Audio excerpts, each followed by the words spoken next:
Kalau kita beriman, mungkin ada yang imannya baru sekedar ucapannya doang. Ya, ucapannya beriman, hatinya nggak beriman. Kalau dia disentuh masalah yang berkaitan tentang rezekinya aja, udah lupa dengan Allah, menjauh dari Allah, waliyadzubillah, berani menentang Allah, berani melawan Allah Subhanahu wa Ta'ala.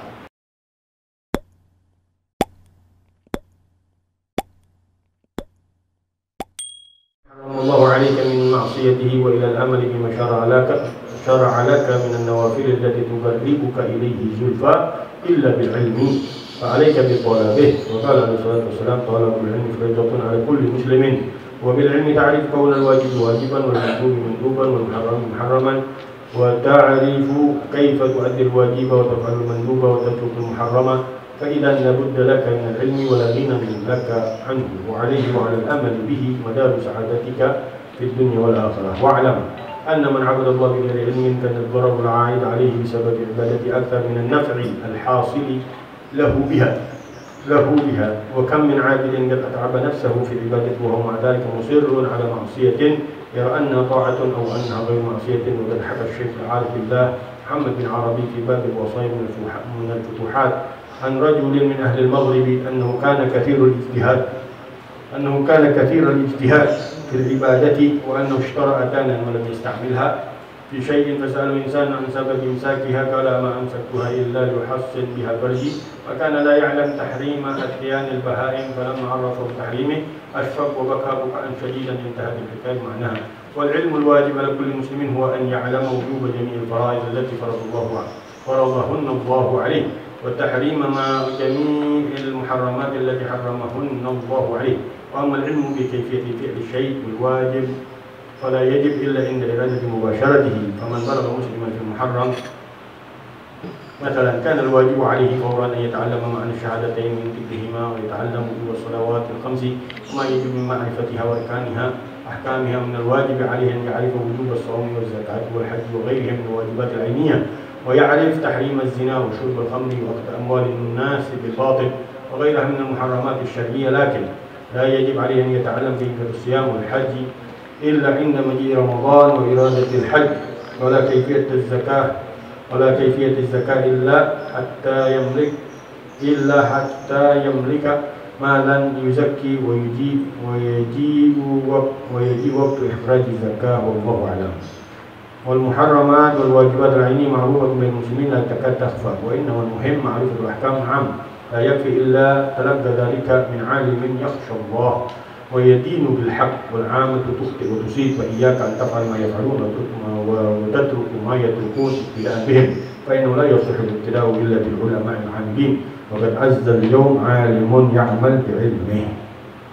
وإذا رأيت العالم في هذا الزمان يفعل شيئا أو يتركه مما يجهل كونه حقا أو باطلا ولا تكتفي بمجرد رؤيته في الفعل أو الترك حتى تسأله عن وجه ذلك في الشرع وحكمه من الدين. ولا يحتاج المسلم في تحصيل ما هو فرض عليه من العلم إلى طول مدة ولا يكاد تلحق مشقة في ذلك لسهولته. ويكفي الطالب الفطن في تعلم ذلك أن يجمع العالم المتقن ساعة أو ساعتين من الزمان. قد جاء عربي من رسول الله صلى الله عليه وسلم وهو يخطب على المنبر فسأله أن يعلمه مما علمه الله فنزل عن منبره فعلمه ثم صعد المنبر فأتم خطبته. وعلى الجملة فمن أراد أن يسلم ويغنم فعليه أن لا يدخل شيء ولا يقيم على فعل شيء قد دخل فيه حتى يعلم حكم الله في ذلك الشيء من الوجوب والندب والإباحة والتحريم. وجميع الأشياء لا تخلو عن حال هذه الأمور الأربعة والأشبه أن هذا الأمر واجب على كل مسلم. وما إن المؤمنين ينقسمون على العموم والخصوص فالعموم قد يعبرون في ترك الواجبات والمحرمات أحسنهم يبادر بالتوبة والاستغفار ولا يحرصون على فعل النوافل ينهمكون في المباحات. وأما الخصوص يؤدون الواجبات ويتركون المحرمات في كل حال حافظون على فعل المندوبات يتصلون من المباحات على ما يكون وسيلة للقيام بامتثال الأوامر واجتناب النواهي وبالله التوفيق. الحمد لله. Di sore hari ini kita kembali dalam kajian kita dalam kitab Risalatul Muawanah wal Muwazarah wal Mudaharah min ar-ragibin min al-mu'minin surub as-sabil al-akhirah tariq as-sabil al-akhirah yang dikarang oleh Imam Qutb al-Irsyad wa Ghaus al-Ibad wal Bilad al-Habib Abdullah bin Alawi al-Haddad di dalam kita anjuran beliau untuk menjaga daripada menunaikan kewajiban kita dengan Allah Subhanahu wa taala, dari yang wajib meninggalkan yang haram, memperbanyak daripada hal-hal yang disunnahkan oleh Rasulullah sallallahu alaihi wasallam, mengerjakannya dalam keadaan ikhlas kepada Allah Subhanahu wa taala sampai kita mendapatkan puncaknya dari semua itu adalah dekatnya diri kita dengan Allah Subhanahu wa taala dan dipakaikannya kita pakaian cintanya Allah Subhanahu wa taala, sehingga segala gerak-gerik kita untuk Allah, dengan Allah, dari Allah, kepada Allah. Kalau kita sudah merasakan bahwa kita ini gerak-gerik kita semuanya berasa teratur dengan semua yang diberikan oleh Allah Subhanahu wa taala, maka kita masuk ke dalam orang-orang yang dicintai oleh Allah Subhanahu wa taala. Muhammad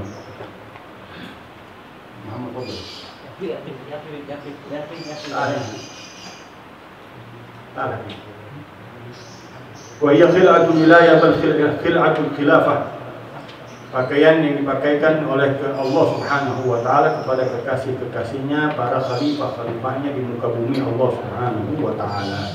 Kemudian kemarin Al-Habib Abdullah bin Al-Haddad mengajak kita untuk merenungkan daripada hadis qudsinya Allah, hadis qudsinya dari Allah Subhanahu wa taala yang mengatakan la yazalu abdi yataqarrabu ilayya bin nawafil,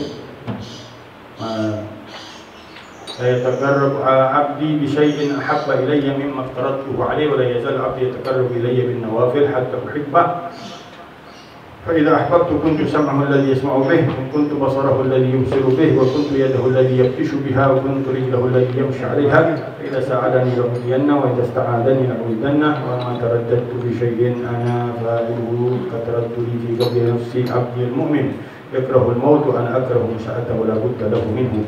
Kemarin telah kita bahas bagaimana indahnya hadis qudsi tersebut. Allah memanjakan kasih kekasihnya sehingga pendengarannya, penglihatannya, tangan kakinya, semua anggota tubuhnya mempunyai kekuatan yang luar biasa dari Allah Subhanahu wa taala, sehingga nggak bisa disamain dengan manusia biasa, nggak bisa disamain dengan orang-orang awam kayak kita. Jangan kita bandingin kekasih-kekasih Allah Subhanahu wa taala dengan orang awam. Dengan orang-orang seperti itu jauh, mereka gerak-geriknya sudah teratur sistematisnya dengan gerakan dari Allah Subhanahu wa taala yang khusus. Kalau kita semua hamba-hambanya tergerak dari gerakan Allah Subhanahu wa taala, semua kekuatannya, kekuasaannya Allah Subhanahu wa taala, tapi secara umum gerakannya kita diatur dengan sistem Allah Subhanahu wa taala yang umum. Tapi kekasih-kekasih Allah Subhanahu wa taala punya gerak-gerik, sistemnya udah dikhususkan oleh Allah Subhanahu wa taala, rahmatnya khusus untuk mereka, kasih sayangnya khusus untuk mereka, ampunannya khusus bagi mereka, hidayahnya khusus bagi mereka, taufiknya khusus bagi mereka, ma'rifatnya kepada Allah Subhanahu wa taala khusus. Kan seperti kita orang awam, dan seperti orang-orang yang kaum muslimin, kaum mukminin yang biasa-biasa aja, yang baru mengenal makna Islam dengan teorinya saja atau pengamalannya saja, belum merasakan, belum menikmati, belum mendapatkan kedudukan di sisi Allah Subhanahu wa taala, dan mereka sudah membanggakan dirinya, akhirnya terpeleset mereka ke jurang murka Allah Subhanahu wa taala karena mereka bangga dengan teori dan prakteknya, melupai Allah Subhanahu wa taala dari anugerah hidayah dan taufik yang Allah berikan ke dalam diri mereka. Berapa banyak orang berilmu, berapa banyak orang mengamalkan ilmunya, tapi yang diperlihatkan hanya kemunafikan di dalam dirinya, yang terpancar waliyadzubillah kebohongan dan kedustaan yang ada di dalam dirinya. Alhamdulillah min dzalik. Kita minta perlindungan Allah Subhanahu wa taala agar gerak-gerik kita seluruhnya dijaga oleh Allah Subhanahu wa taala. Beda dengan kaum mugarrabin, kaum para kekasih-kekasih Allah Subhanahu wa taala yang seluruhnya dijaga oleh Allah Subhanahu wa taala. Di dalam gerak-gerik mereka dapat rahmat yang khusus dari Allah, kasih sayang yang khusus dari Allah, ampunan yang khusus dari Allah Subhanahu wa taala, kecintaan yang khusus dari Allah Subhanahu wa taala. Kalau kita beriman, mungkin ada yang imannya baru sekedar ucapannya doang. Ya, ucapannya beriman, hatinya nggak beriman. Kalau dia disentuh masalah yang berkaitan tentang rezekinya aja udah lupa dengan Allah, menjauh dari Allah, waliyadzubillah, berani menentang Allah, berani melawan Allah Subhanahu wa taala. Baru disentuh di masalah ujian. Karena pada hakikatnya dunia tempat ujian orang-orang yang beriman. Wala nabluwannakum bi syai'in minal ju'i wal amri wa ونبلونكم بشيء من الخوف والجوع ونقص من الأموال والأنفس والثمرات وبشر الصابرين الذين إذا أصابتهم مصيبة قالوا إنا لله وإنا إليه راجعون أولئك عليهم صلوات من ربهم ورحمة وأولئك هم المهتدون. Ini ujian kita dari Allah Subhanahu wa taala. Siapa yang lulus ujiannya dari Allah Subhanahu wa taala, dia mendapatkan keistimewaan, anugerah-anugerah, kemuliaan-kemuliaan dari Allah Subhanahu wa taala atas setiap ujian-ujian yang didapatkan hasilnya dengan baik oleh Allah Subhanahu wa taala. Dia dapat keberuntungan, keistimewaan, kemuliaan sekadar ujian-ujian yang telah dilewatinya dari Allah Subhanahu wa taala. Dan kita dari ujian keislaman kita melaksanakan perintah Allah, menjauhkan larangan Allah, melaksanakan hal-hal yang disunnahkan oleh Rasulullah Shallallahu Alaihi Wasallam. Ini secara teori dan amalan, kalau kita terus menjaganya, meningkat derajat kita. Gak jadi orang awam kita, gak jadi orang-orang yang hanya sekedar tahu, hasilnya sekedar mempraktekkan, tapi dia nggak menjaga, nggak memelihara kewajibannya, larangannya Allah Subhanahu wa taala larang di dalam dirinya, sunnah-sunnah yang Rasulullah SAW ajarkan di dalam dirinya, karena pendatangnya bukan dari hatinya, sehingga sekedar aja. Kalau lagi nafsu ya kerjain, kalau nggak nafsu ya nggak tinggalin, karena belum merasakan kenikmatannya, belum dia mengenal makna hakikat keimanan di dalam dirinya dengan Allah Subhanahu wa taala, bahwa disadari atau tidak disadari kewajiban larangan dari Allah itu kebaikan buat dirinya, bukan buat Allah Subhanahu wa taala. Dia laksanakan daripada sunnah-sunnah nabinya itu keberuntungan yang sangat luar biasa yang Allah berikan untuk dirinya, sehingga dia masuk golongan orang-orang yang dicintai Allah.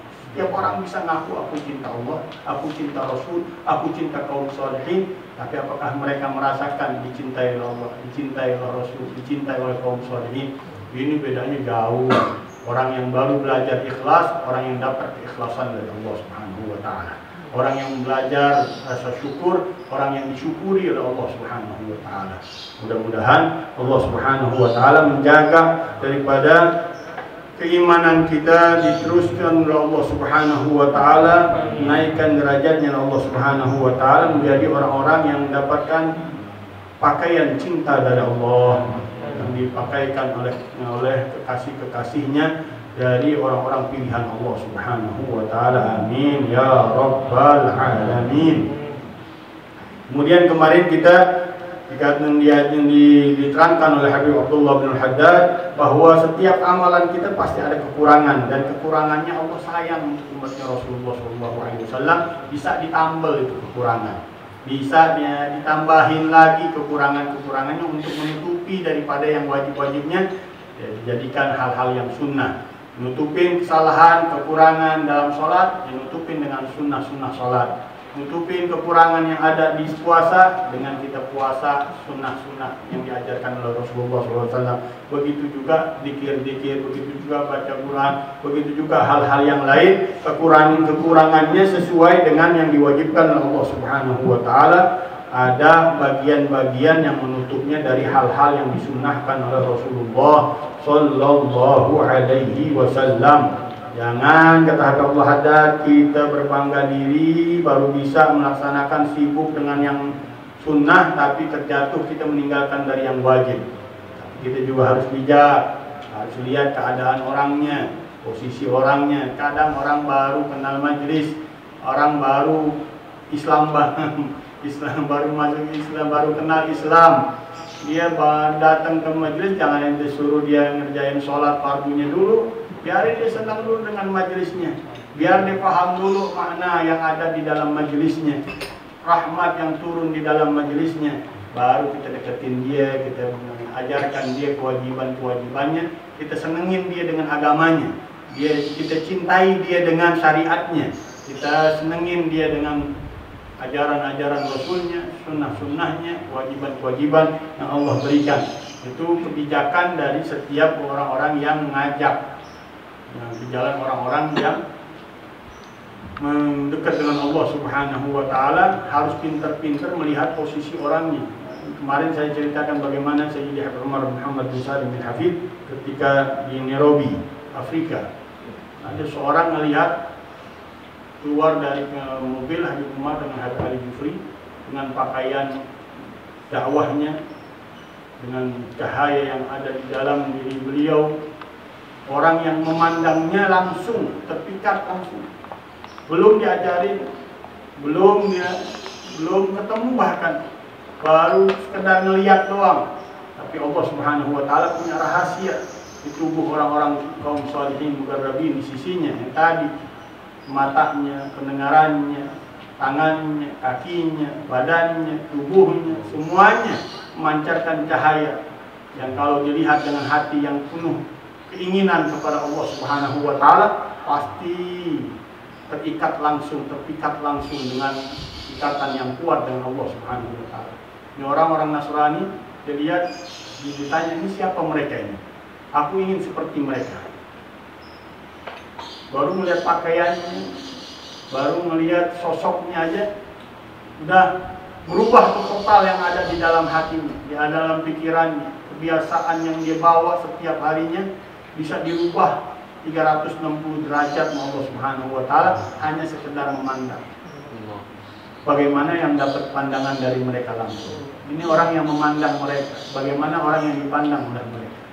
Nah, makanya kalau kita Imam Al-Ghazali, kalau seekor monyet aja bisa mendidik anaknya hanya sekedar dengan pandangan, anaknya disuruh sono lompat ngeliatin aja sama orang tuanya.